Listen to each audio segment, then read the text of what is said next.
Hello once again, welcome back to my channel. If your child is between the 10 and 12-month mark, or maybe before that or just a little after that, then you will want to know and have an idea of what toys you could introduce to your child or your children that are about this age. So in this video, I'm going to be telling us and introducing to you a few, or recommending rather, a few toys that I introduced to my child when she was 10 to 12. Right now she's just a few days above the 1 year mark, and we thank God for how far he has helped us so far. So please do well to stay to the end of this video, and if you enjoy the content, please do not forget to give the video a thumbs up.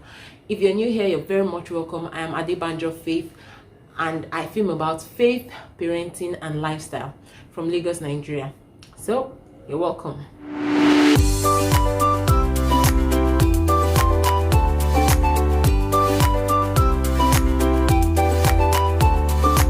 So the first toy I would be recommending, and I've gotten this particular toy for my daughter since she was roughly 6 months plus, is the shaped puzzle. Now, if your child is less than 10 months and maybe 6 months thereabouts, I would recommend you get the single shaped puzzle. I think I mentioned that in my other 6 to 10 months video.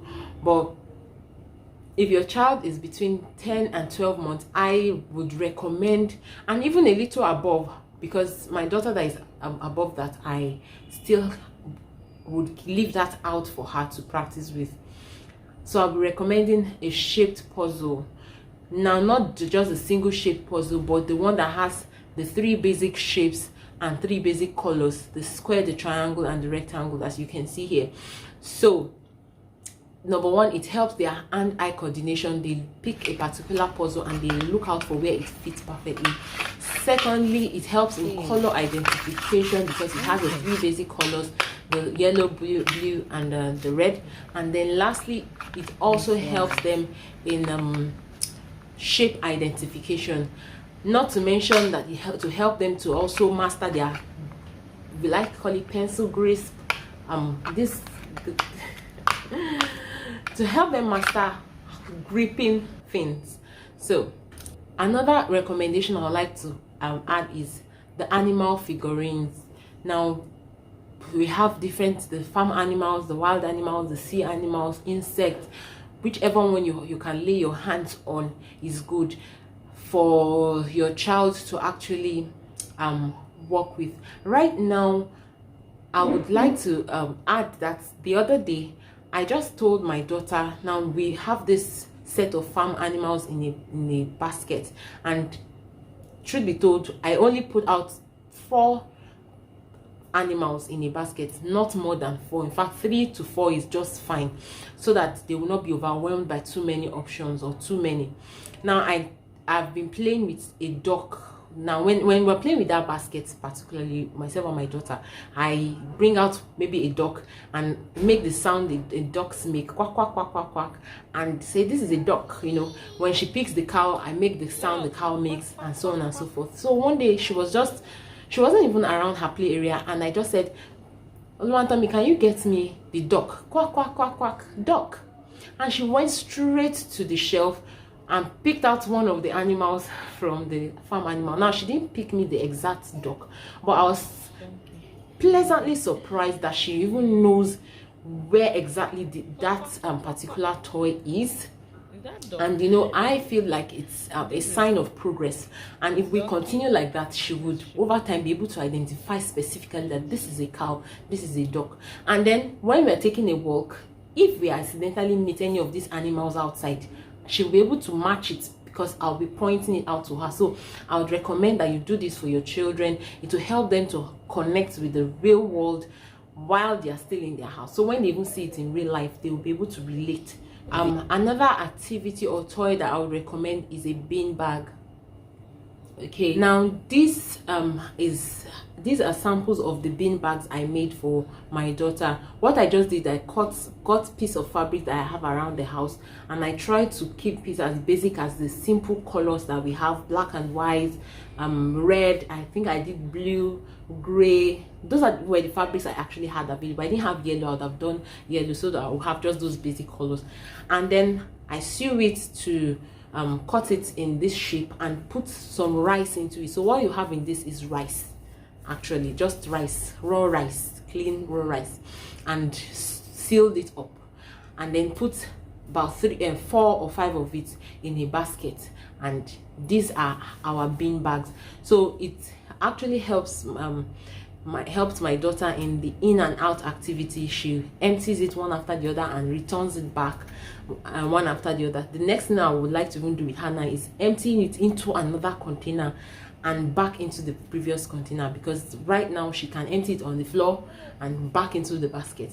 So it is a great activity. It also helps for sensory. So even if you have younger babies, this is also good for them, because it has this texture that is interesting and they just want to keep, you know, touching and touching. And when they chew on it too, I think it also helps, you know, their gum matters.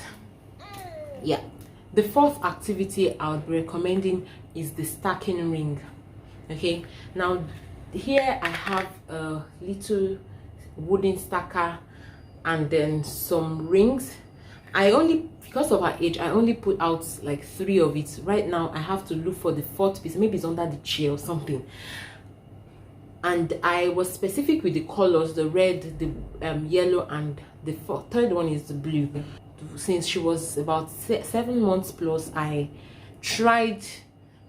put it out for her to play with, but I noticed she was not really into it, and so I just packed it back in, hoping to get bigger rings, because these rings are actually too small for her to, you know, focus and put it into the stick. And I was hoping to get larger set of rings, which I couldn't for a long time. So when she was 11 months plus, I just tried bringing this out again to see if this would even be useful, or maybe she would be ready for them. And to my surprise, she was. So this is a very good toy recommendation. I only put the chunky set because right now she still puts things in her mouth. So the 3 biggest sets in the, you know, in the pack was what I just put out. The rest she can actually put in her mouth and you won't know anything is there. And that's one major toy recommendation I have for you. Now I would just say at this point that from 6 months plus, it is recommended that you have a musical instrument out on the shelf or in your play area for your child to also, you know, that is one aspect of learning music. So we have not really had any major serious musical instrument, except her daddy's made keyboard, which he plays with when he plays, and then a little xylophone. But since we got it, we noticed that she was not ready for it. As you can see here, she maybe uses her hands on it and then sucks on the stick. But I brought it out again when she was 11 months plus, and I noticed that I think her dad tried introducing it to her again, and she now knows the motion of actually hitting the stick on those notes specifically. Now it's not, of course it is not direct, but it seems like she's more ready for the toy right now than before. So this is a good time to try it for your child. Finally on my list is the ball tracker. Now there are different types of ball tracker out there. The one I would recommend, which is the best and the most durable, are the wooden ball trackers. But personally, we just to cut on budget and majorly because of the availability, I got the plastic ball tracker. Yes, I got the plastic ball tracker, and this ball tracker wasn't originally intended for a ball tracker. It's actually an egg stacker or fruit stacker. but it also serves the same purpose, because once you drop a ball on it, it goes round. So it is actually fun for children around this age, because they are fascinated by how the ball just moves around, so they follow it with their eyes and they want to repeat the motion again and again. The only thing is, if you go for this type, you need to be taking it away or maybe supervising them very closely, because it can break easily because it's plastic. So I would recommend you go for the wooden one. Then another very important thing I would like to notice, please make sure the ball that you're using for your child is not small. It's not as small as they can throw in their mouth and you won't find it again.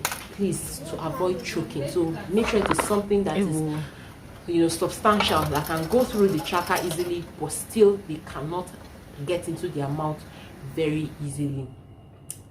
So at this junction, we've come to the very end of this video. Thank you so much if you stayed to this point. I hope this recommendations will give you idea on what to introduce to your children. And if you notice, all of these toys I recommend are not toys that you have batteries stuck in them and they do the entertainment for the child. No, they are things that your children would have to put their hands on, and that is what Montessori is about, in my own opinion.